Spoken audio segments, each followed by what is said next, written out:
Bonjour tout le monde. Bon, écoutez, comme je viens de faire une discussion avec quelqu'un d'exceptionnel qui s'appelle Clayton Guerrera, Ferreira, et que c'était en anglais, donc il a parlé assez vite et je sais pas si tout le monde aura le courage d'écouter complètement cet épisode en anglais.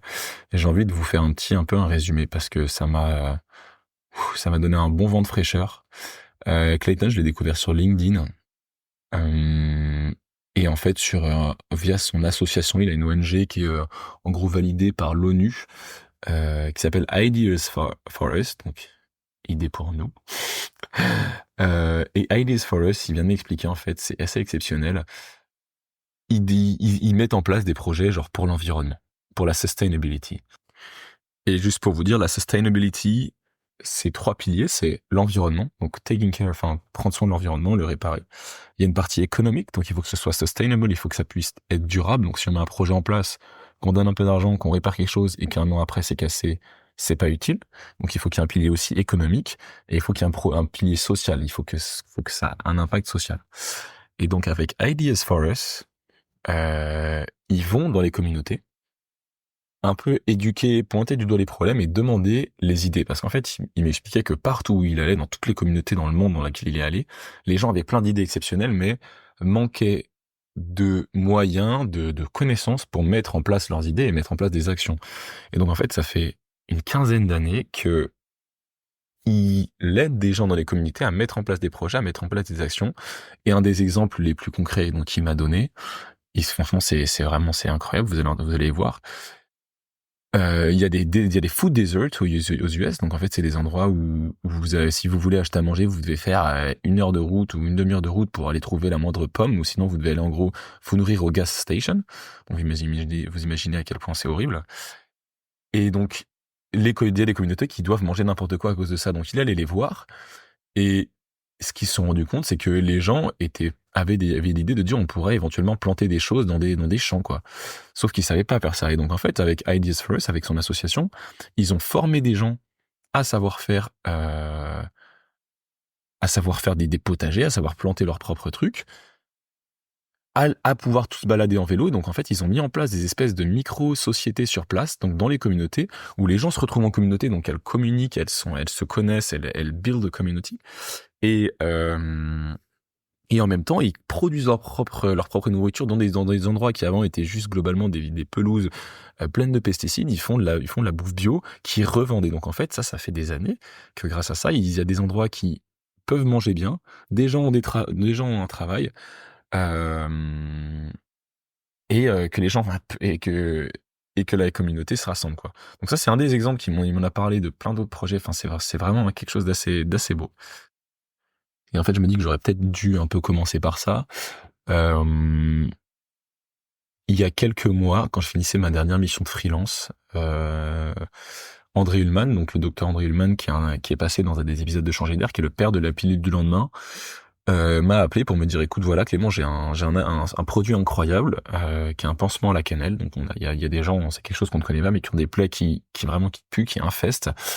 Ces gens-là sont souvent des gens vieux, sont souvent des gens aussi ou qui ont des plaies issues du cancer, et donc qui sont en détresse totale, qui sont isolés. On parle de couples qui peuvent plus dormir ensemble à cause de la mauvaise odeur. On parle de grand-mères qui peuvent plus voir leurs petits enfants alors qu'elles sont sur leur lit de mort. Donc il y a vraiment un problème de plaies qui puent.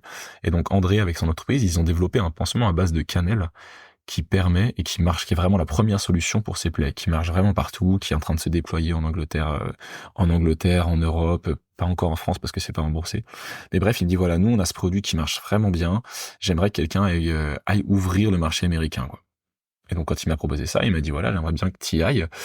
Au début, j'ai un peu dit bah j'aime bien la mission, mais je sais pas si j'ai envie d'aller faire un aller-retour aux US pour vendre des pansements à la cannelle. Il y a une empreinte carbone. Finalement, après, en fait, lui, il m'a assez vite dit, écoute, je comprends, mais de toute façon, je vais pas te mentir, je vais envoyer quelqu'un, donc que tu le fasses ou pas, cet aller-retour, il sera fait. C'est pas une excuse. Et en me renseignant un peu, en fait, il y a aussi quelque chose qui est quand on fait enfin, l'empreinte carbone dans son travail peut être, en fait, entre guillemets, répartie sur le produit. Donc, un produit qui aura été développé via des milliards d'allers-retours en avion aura une empreinte carbone supérieure qu'un produit qui n'aura pas été développé via ça. Donc après de longues réflexions, de discussions, c'est aussi une opportunité, enfin c'est aussi une mission exceptionnelle. J'ai décidé d'y aller, donc c'est pour ça que je suis arrivé en Floride. Et en allant en Floride, je me suis dit, il faut absolument que je rencontre des gens qui travaillent sur l'environnement, quoi, des gens qui ont des impacts positifs. Et c'est comme ça que j'ai découvert Clayton en regardant un peu sur LinkedIn, en cherchant les ONG. Et en fait, son ONG Ideas First, elle est juste exceptionnelle, quoi. Ils sont implantés partout dans le monde. Ils ont des projets vraiment incroyables. Et lui, c'est un biologiste à la base, donc en plus, c'est quelqu'un qui a une bonne connaissance, une bonne conscience de tout ça. Et donc voilà comment j'ai rencontré Clayton. Il a eu la gentillesse de venir me voir là dans lequel je suis à Orlando. Et on a eu une discussion vraiment géniale dont j'ai envie un peu de vous raconter un peu plus ce qui s'est dit. Ou déjà Clayton, si un jour vous allez aux US, et particulièrement à Orlando, il m'expliquait en fait qu'il y a la ville de Disneyland, la ville la plus touristique des États-Unis, donc vous imaginez l'enfer que c'est, des gobelets en plastique jetés toutes les 30 secondes, enfin c'est des 4x4 partout, c'est un délire. L'avion là-bas, c'est même pas un sujet, donc j'ai passé quelques jours à me dire waouh, on est un peu dans la merde. Et en fait, quand on parle avec Clayton, il t'explique qu'en 15 ans, le monde a quand même, enfin, même aux US, ça a changé du tout au tout, qu'il y a de la sustainability de l'environnement un peu partout. Et donc on a beaucoup parlé de voilà, qu'est-ce qu'on peut faire, comment est-ce qu'on se place face à ça. Lui, il m'a dit tout de suite, en fait, je pense que tout le monde le sait ici, mais ça va être la merde pendant les 100 prochaines années, même si on arrête le CO2 dès maintenant.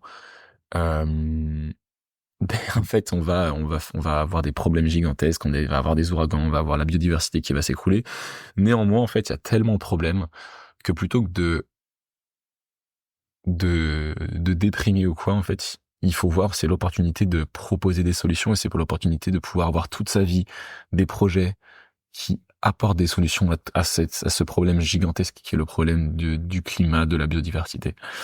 Et en fait, il explique qu'en plus, en faisant ça, à la place d'être bombardé des mauvaises infos, on rencontre tous les gens qui, de cette manière, donnent leur temps et donnent leur vie pour résoudre ces problèmes. Et donc, en fait, on change complètement de paradigme. On change aussi de paradigme puisqu'à la place de voir, en fait, tous ceux qui s'en foutent, on voit tous ceux qui font et donc ça donne envie de faire et donc c'est un cercle vertueux. Un autre sujet assez intéressant, moi qui m'a vraiment marqué dans le travail de Clay, c'est ce côté communauté, en fait. Et c'est une conviction, je partage un peu une espèce de croyance, c'est qu'en fait, c'est à travers la communauté et à travers des échanges vraiment humains qu'on peut vraiment avancer, quoi. Autant sur la partie sociale, sur la partie échange, sur la partie connaissance de l'autre. C'est dans des communautés où on vit le plus heureux, où on est le plus à même d'apprendre, de changer, de grandir. Mais c'est aussi en faisant des choses un peu plutôt que centralisées, mais décentralisées dans plein de communautés, qu'on peut avoir des structures, des sociétés résilientes, quoi.